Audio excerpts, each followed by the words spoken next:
ইসির শেষ সময় প্রস্তুতির আরো খবর জানাতে আমাদের সাথে এই মুহূর্তে যুক্ত হয়েছেন মিয়া আমিরুল। আমিরুল, জানাবেন যে নির্বাচনের এই বিশাল এই কর্মযজ্ঞের দায়িত্ব যাদের হাতে, সেই নির্বাচন কমিশনের প্রস্তুতি কেমন দেখছেন, কি বলছেন তারা?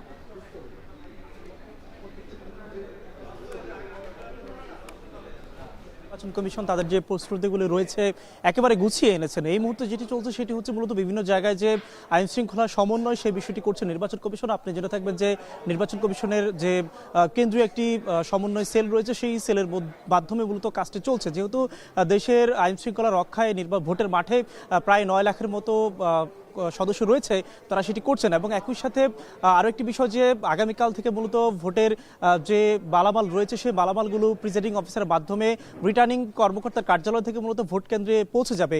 সেটি ঘিরেও কিন্তু যেন কোনো ধরনের সহিংসতা কিংবা কোনো ধরনের অপ্রীতিকর ঘটনা না ঘটে, সেটির জন্য মূলত নির্বাচন কমিশন তারা দেশব্যাপী যে 299টি আসনে সংসদীয় আসনে ভোট হবে সেটি মূলত তারা সমন্বয় করছে। এবং একই সাথে সব মিলিয়ে সার্বিকভাবে আজকে মূলত নির্বাচন কমিশনার আব্দুর রহমান মাসুদ সহ আমরা জেনেছি যেমনটি যে ব্রিগেডিয়ার আবুল ফজল মোহাম্মদ সানাউল্লাহ তিনি সাংবাদিকদেরকে ব্রিফ করবেন। এবং একই সাথে আরও একটি বিষয় যদি আপনাকে জানাই, এটি আমি মূলত রয়েছি এখন যেটি সামনে, সেটি হচ্ছে মূলত যে কেন্দ্রীয়ভাবে কিংবা সরকারিভাবে যে ফলাফলটি ঘোষণা করা হবে নির্বাচন কমিশনের পক্ষ থেকে, সেই ফলাফল মঞ্চের একেবারে ঠিক সামনেই সেটিও কিন্তু বলা চলে মূলত প্রস্তুত করা হয়েছে। পাশাপাশি সংবাদ মাধ্যমের জন্য যে সংবাদ সংগ্রহ কিংবা সংবাদ পরিবেশনের ক্ষেত্রে যেন কোনো ধরনের সমস্যা না হয় সেটি কিন্তু পাশেই সুযোগ রাখা হয়েছে।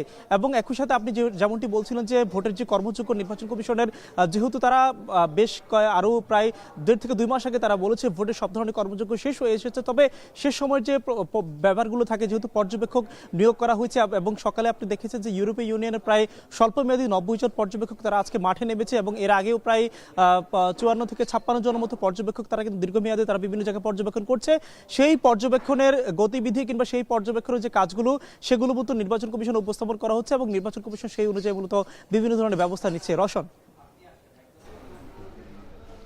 সুষ্ঠু নির্বাচন আয়োজনে ইসির সবশেষ প্রস্তুতির খবর জানাচ্ছিলেন সহকর্মী মিয়া আমিরুল। নির্বাচন ঘিরে রাজধানীতে